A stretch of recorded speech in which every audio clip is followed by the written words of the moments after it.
Hello guys, this one will share with you a really interesting hard surface design technique that I kind of was inspired by a certain user.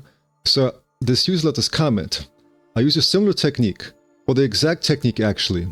I discovered tessellating my mesh for the exact same reason. I also use Pro Optimize intentionally to triangulate for a certain hard surface look. Means I can sculpt in ZBrush, optimize there, bring it back in, either retopo, I use ZBrush and 3D Code for accurate topology, then mesh smooth it and see what Pro Optimize with a chamfer mesh smooth looks like.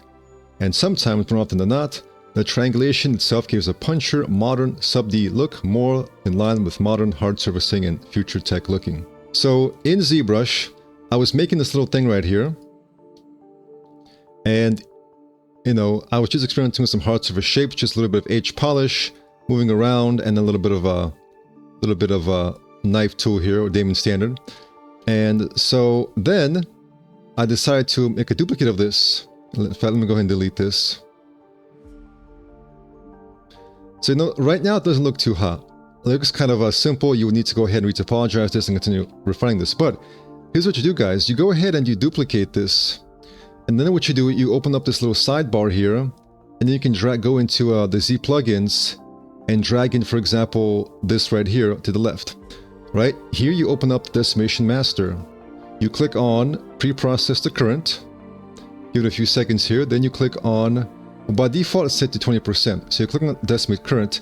You get this, right? Not too impressive. But if you take this down to a very low degree, number like 1, for example, you get a very cool result, guys. And even like maybe a 0.01, maybe too little. Maybe 0.1. Can we go to 0.1? All right, that's way too little. What if we do 0.5? All right. What if we do like 2? All right, we're getting probably into too high territory. Maybe like 1 is good here. All right, guys. So it may not look like much, but what's cool about this, guys, is that you already start to see the potential for some interesting hard surface techniques because you bring it down to a very high level. All right. So you can continue working with ZBrush here. What I would do is I would export this to an OBJ. And I'll see you, for example, in Max. All right, here it is in Max. First of all, I need to go ahead and increase the size. All right. And I'm going to go ahead and apply a smooth modifier to give the smoothing groups. And apply a poly on top. I'm going to go ahead and give this a different material as well. So you may be looking at this thinking, what's the big deal? It's just kind of a triangulated mesh. Don't want you to go ahead and like manually topologize this? Well, no. Because if you apply, let's say, a turbo smooth on this, and then turbo smooth, symmetry and turbo smooth, and then let's say, for example, you can use, for example, the tessellate workflow or the auto crease weight workflow.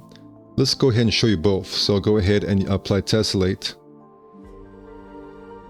And let's go ahead and go with 2, for example. Okay, so obviously you need to keep working on this, guys. But if you keep working on this and just move around a few little vertices, you will find that you actually get a really interesting result. It opens up some good possibilities.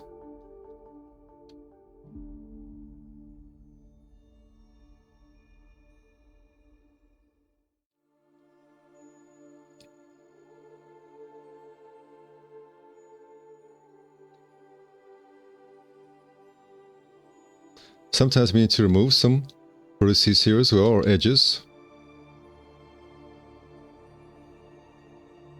So guys, just like that, now you're noticing that while it may not be good for all types of designs, obviously if you want something more smooth, it won't work for that.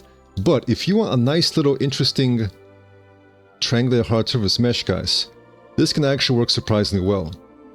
What I also do is I'll select all the center vertices here, and to get rid of the awkward effect, I'll go ahead and make it planar on the x-axis, move this to 0. Alright, there we go. So you guys noticing how like it just gives a very cool look here, which we can accentuate because we can further work with this. For example, I can select this,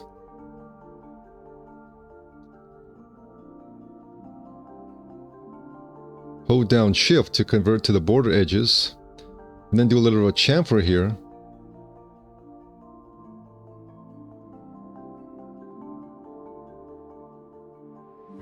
And so I'm going to go ahead and chamfer that.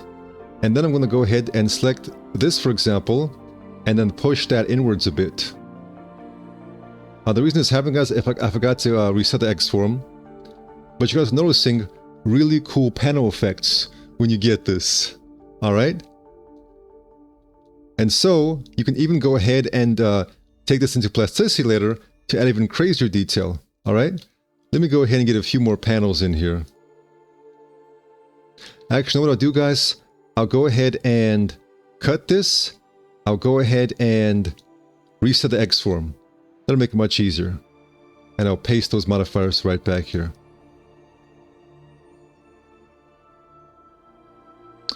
All right.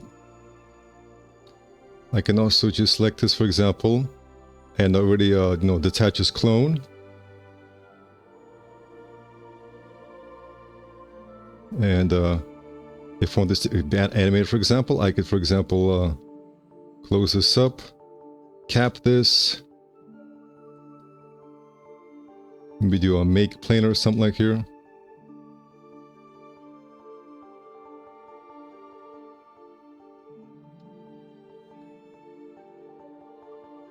And this could be a nice little plate for me to use.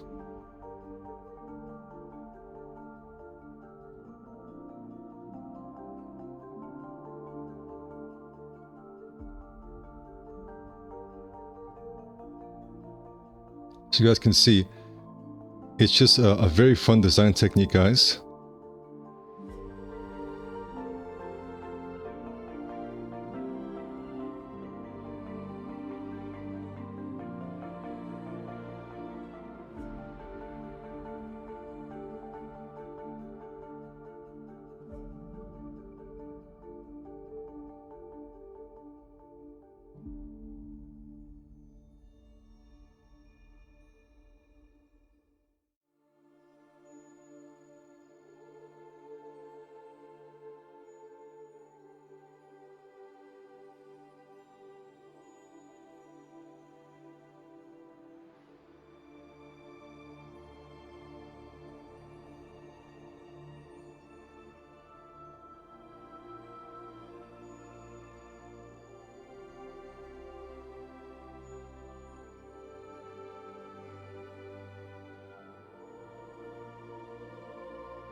Alright guys, so this was a demonstration of this very interesting technique of decimation master, or even if you're working in 3ds Max, you could try to use the Pro Optimize modifier.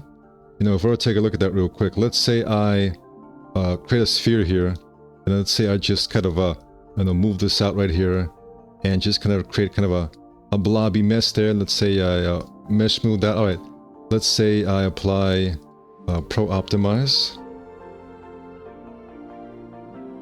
All right, let's say go ahead and calculate that, take it to a low amount.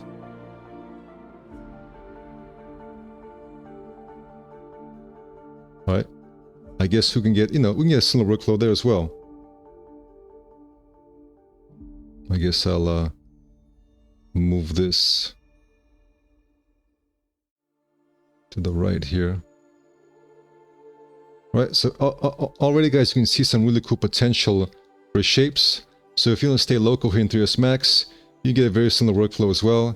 You can already see the shapes coming out here and everything's going to do with this.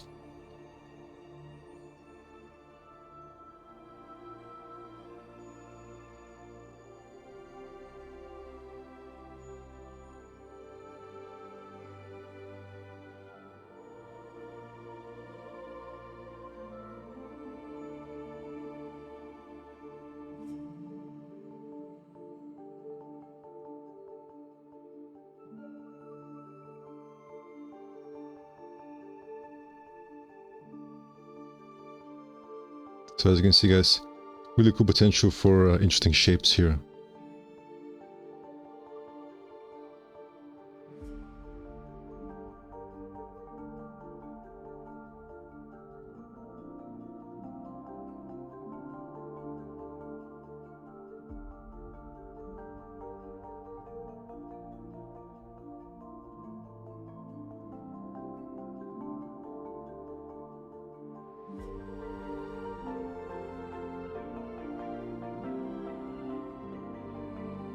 Alright guys, thank you for watching and take care.